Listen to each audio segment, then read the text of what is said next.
Oke teman-teman, selamat sore, salam berjumpa kembali dengan saya Rusi Masar di channel Aren Masa. Pada kesempatan video kali ini saya akan menjawab pertanyaan dari subscriber kita. Salah satu dari subscriber kita yang penasaran dengan tata cara mengerjakan manggar kolang kaling sobat ya. Dan tepatnya sekarang saya sudah ada di pohon aren ya, dan saya akan perlihatkan.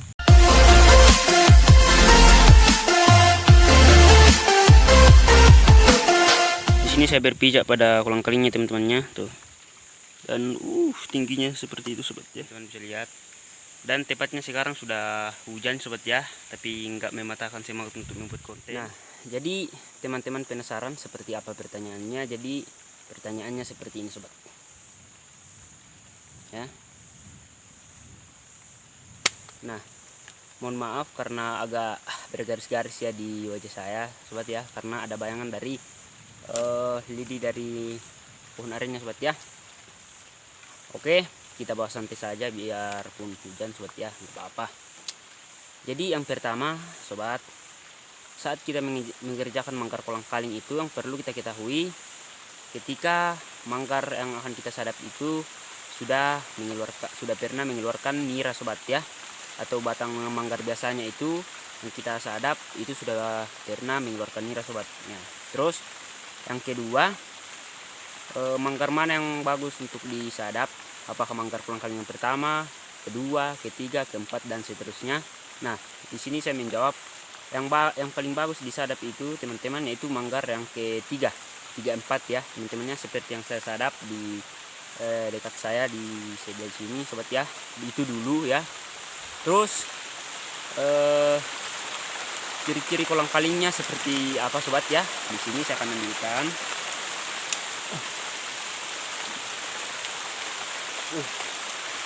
Maaf teman-teman, banyak hujannya. Apa? Kita di pohon aren hujan nggak apa-apa teman-teman. Ini kurang lebih hampir sebesar jempol orang dewasa ya teman-temannya. Terus kita belah ya. Ini cara pengecekannya sobat ya. Kita belah seperti ini.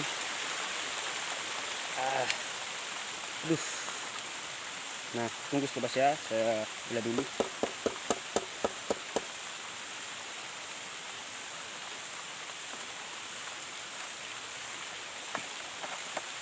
Oke, hujannya sudah mulai sedikit reda sobat ya. Oke, semangat terus. Dan saat kita belah seperti ini tuh, kita belah isi dalamnya tuh teman-temannya, yang selama ini saya maksud seperti agar-agar itu seperti ini sobat. Tuh, nanti saya akan korek dulu keluar ya. Tuh, ini kan masih seperti agar-agar sobat ya. Perhatikan baik-baik ini. Nah, tuh. Nah, ini. Jadi kalau kondisinya masih seperti ini sobat, ya, isi dalamnya masih seperti itu saya bilang masih sangat bagus untuk disadap sobat ya, sangat bagus ya. Tapi karena dari batang kolang kaling yang saya ambil tadi ya, bijinya itu belum pernah mengeluarkan, selama saya sadap manggar biasanya itu hanya 1 kali yang mengeluarkan nira sobat ya. Namun belum sampai pangkalnya sudah habis. Jadi saya fixkan bahwa manggar aren ini atau pohon aren ini tidak produktif sobat ya. Nah seperti itu. Nah terus yang berikutnya yaitu usahakan teman-teman memilih kolang kaling yang tidak memiliki getah sobat ya. Saya akan contohkan di sini, akan saya bahas tuntas semuanya teman-teman ya. Saya nggak usah pakai tali pengaman ya, cukup pakai perasaan saja teman-teman. Misalnya ini buah kolang kalingnya sobat ya. Misalnya kita potong ya seperti ini. Misalnya saat pembersihan teman-teman sengaja potong 1-2 batang buahnya seperti ini. Tunggu saya potong dulu. Nah, misalnya teman-teman potong seperti ini ya kan. Nah setelah misalnya teman-teman membersihkan manggar kolang kaling sekarang, terus teman-teman biarkan sampai ada 3 sampai 4 hari. Terus kalau misalnya di sini mengeluarkan getah teman-temannya, mengeluarkan getah warna hitam ya atau lendir ya, itu peluang untuk peluang untuk mengeluarkan nira itu saya rasa sedikit sobat ya, seperti itu. Nah jadi di sini intinya kalau kita ingin menyadap manggar kolang-kaling itu pertama pohon arennya yang produktif ya teman-temannya. Terus yang kedua ya tips-tips yang sudah saya kasih tahu ke teman-teman semua, itu manggar kolang-kalingnya tidak bergetah, terus isi dalamnya masih seperti agar-agar. Nah dan terus juga batang manggar aren biasanya yang pernah kita sadap sudah pernah mengeluarkan nira. Nah seperti itu teman-teman. Dan jika teman-teman mendapati manggar kolang-kaling yang sudah tua ya, terus atau isi dalamnya itu sudah keras ya sobat ya, saat kita bela buahnya seperti tadi itu isi dalamnya sudah keras ya, sudah mengeras, itu sudah tidak bisa lagi sobat ya. Mengapa demikian teman-teman? Karena pada saat isi dalam kolang-kalingnya yang tadi ya, tunggu saya ambil dulu ya, saya akan ambilkan lagi teman-teman, kita bahas tuntas.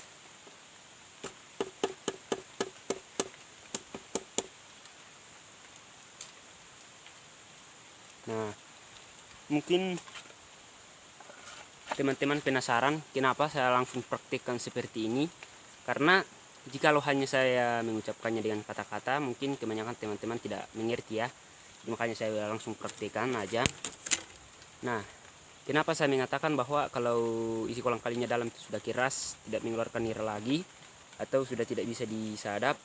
Nah karena logikanya begini sahabat ya, ini kan masih seperti agar-agar nih, tuh lihat ya. Nah ini masih seperti agar-agar nih, tuh ya kan teman-teman. Nah tuh lihat juga tuh di sini mengeluarkan air ya sahabat ya. Nah tuh ada airnya di sini kan, nah di sini. Nah tuh nih airnya nih teman-teman, kalau nggak percaya ini airnya gatal teman-temannya. Nah oke, jadi logikanya begini teman-teman, saat isi dalam kolang-kaling yang tadi itu masih berbentuk agar-agar, otomatis kan masih membutuhkan air teman-teman untuk dihirup, untuk memenuhi kebutuhan daripada manggar ini, pohon manggar ini. Nah ketika sudah tua karena usianya sudah lama, maka buah tersebut atau buah kolang-kaling tersebut akan tua atau menguning sobat ya, sehingga rontok. Nah disitulah proses pertumbuhan daripada manggar aren ini berhenti sobat ya. Nah, seandainya dia pun masih mengeluarkan aren ya, yang di bawah, paling di bawah, bahkan bisa sampai di tanah sobat, itu biasanya kalau kita menyadap itu biasanya airnya banyak, karena hanya aren tersebut yang menyerap air karena kolang-kalingnya sudah rontok sobat, seperti itu. Nah itulah alasannya kenapa saat isi dalam kolang-kalingnya keras sudah tidak bisa disadap, karena kesimpulannya saat isi dalam kolang-kalingnya itu sudah keras, otomatis dia sudah tidak memerlukan lagi banyak air untuk memenuhi kebutuhan ini teman-teman ya, batang manggar arennya. Nah sehingga tidak akan mengeluarkan air nira sobat, seperti itu. Nah ada juga teman-teman yang bertanya apakah air nira kolang-kaling tidak gatal. Jadi kalau saya pribadi sih teman-temannya, selama saya menyadap kolang-kaling itu tidak gatal teman-teman, bahkan manis ya, bahkan lebih manis daripada air nira biasanya teman-teman. Terus ada juga mengenai masalah pengayunan kolang-kaling. Itu pengayunan kolang-kaling itu teman-teman dilakukan ya tergantung teman-teman lah ya, tergantung teman-teman mau kan waktu saya menyadap kolang-kaling teman-teman, saya mengayunnya itu yaitu hari Senin dan hari Kamis teman-temannya, hari Senin dan hari Kamis, artinya 2 kali dalam seminggu teman-teman. Jadi lama pengayunan ya atau jangka waktunya itu 1 bulan ya, 1 bulan minimal, dan maksimalnya 7 minggu atau 1 bulan 2 minggu teman-teman, seperti itu.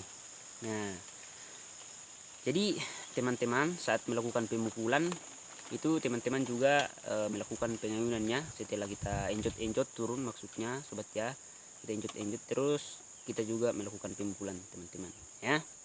Dan kuncinya pemukulan itu harus merata teman-temannya. Oke.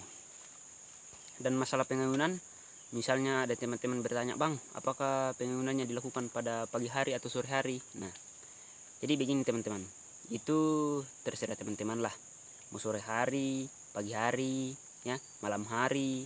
Nah, jadi karena begini teman-teman, misalnya hari Senin nih, teman-teman ada kerjaan pagi.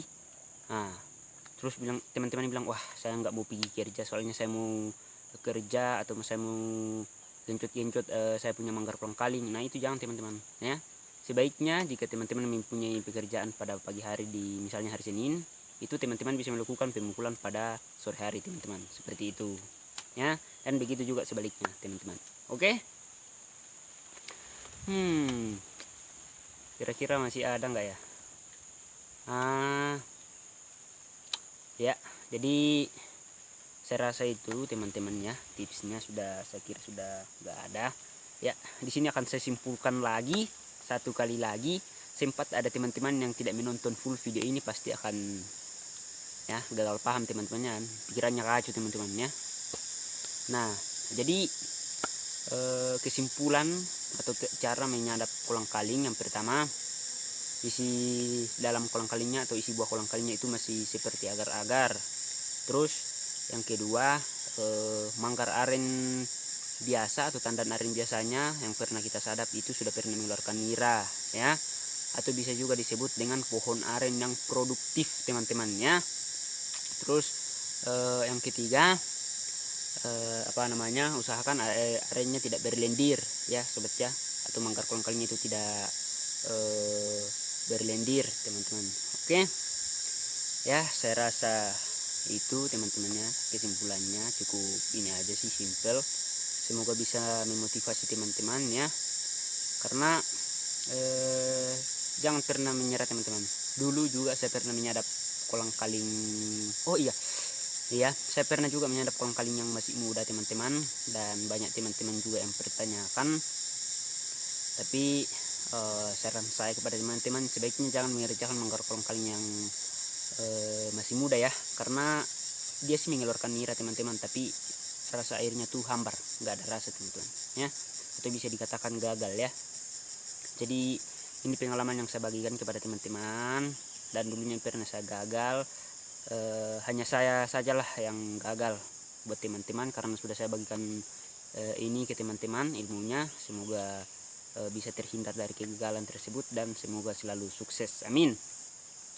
Sekian video dari saya teman-teman ya. Jika teman-teman masih bingung, masih ingin bertanya, silahkan bertanya di kolom komentar. Dan bagi teman-teman yang merasa bahwa video-video saya bermanfaat, silahkan di subscribe sobat ya.